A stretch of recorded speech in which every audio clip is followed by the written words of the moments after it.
My name is Isabella, Bella for short, and I live a double life. In the morning, I am a straight A's student, but when evening comes, everything changes. The city always looks prettier from the roof. From up here, it's all gold lights and quiet streets, like the world's pretending to be kind. But I know better. The lower you go, the darker it gets. A voice crackles through the earpiece. Target's on the move, North Alley behind the Blue Lantern bar. It's Silas, gravelly, impatient, always 2 cigarettes deep. Copy, I whisper, pulling my hood over my hair. My name's Isabella Cruz, Bella for short. 17 years old, honor roll student, perfect attendance record. And right now, I'm tracking a man wanted for trafficking minors across state lines. My boots hit the metal ladder with soft thuds as I descend. The alley smells like oil and cheap whiskey. A black SUV idles near the dumpster. Inside, a man with a snake tattoo on his neck checks his phone, scrolling through messages. That's him, Cole Hartman, mid-30s, ex-security, 3 girls missing, all last seen with him. I crouch behind a stack of crates, camera lens steady, the red light blinking.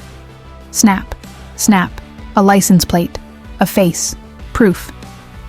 Silas's voice again. Don't get close, kid, just eyes and photos. Let me do the rest. Copy, I say, though I don't mean it. Because when you've seen the kind of things I've seen, rest doesn't come easy. Cole steps out of the car, lighting a cigarette. That's when I see it. Someone in the back seat. A shape, small, moving. A girl, maybe 15. My pulse spikes. Silas, there's someone with him? Static, then. Do not engage, Vex. That's an order. But I'm already moving. I cross the alley like a shadow, keeping low. Cole's turned away, talking to someone on the phone. I slip behind the SUV, fingers trembling as I try the handle. Unlocked. The girl's eyes snap open, terrified. She's gagged. I hold a finger to my lips. I'm getting you out, I whisper. A door slams. Heavy footsteps. Hey! Cole's voice barks out. What the hell? I grab the girl's hand and run. He's fast. Faster than he looks. A gun clicks behind us. Then, a car screeches into the alley, headlights blinding.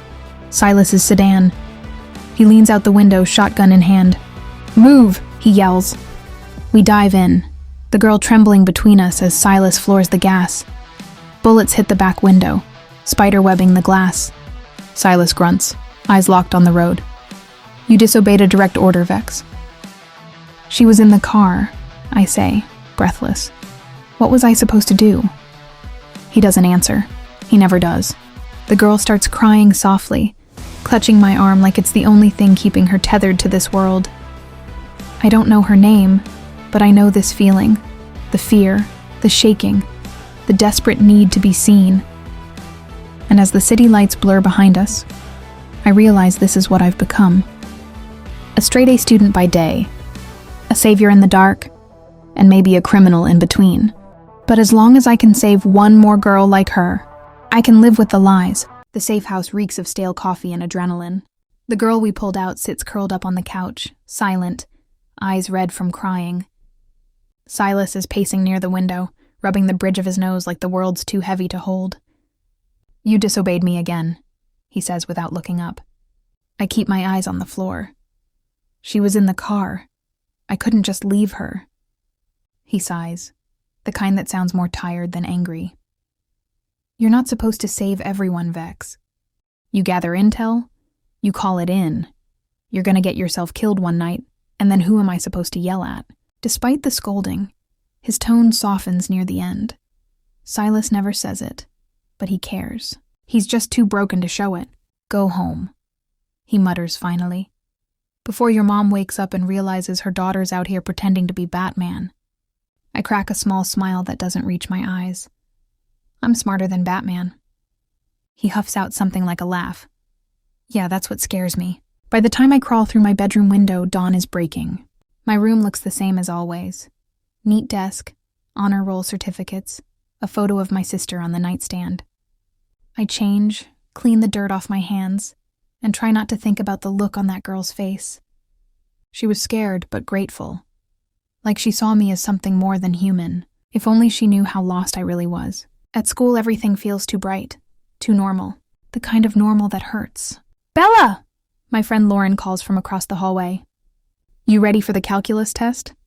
I nod, smiling like nothing happened. Always. But when I close my locker, I see him again. Matthew Vega.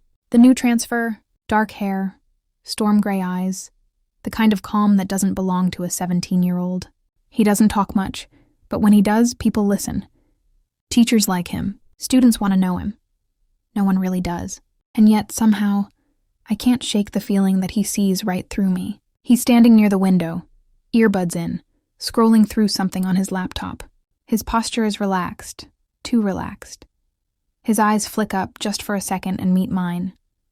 It's like being caught in a spotlight. Then he smiles, small, knowing, unsettling. "Rough night?" he asks, voice low, casual. I froze. "What?" He shrugs, slinging his backpack over one shoulder. "You just look tired. Maybe you should sleep more." He walks away before I can respond. But something about his tone, the way he said it wasn't teasing. It was aware. At lunch, he sits alone, typing on his laptop while everyone else scrolls through their phones. The Wi-Fi flickers for a second, a small glitch that no one notices. No one except me, because I've seen that kind of interference before in Silas's van, when someone's trying to hack a network, and that's when the thought hits me. Maybe I'm not the only one at Willow Ridge living a lie.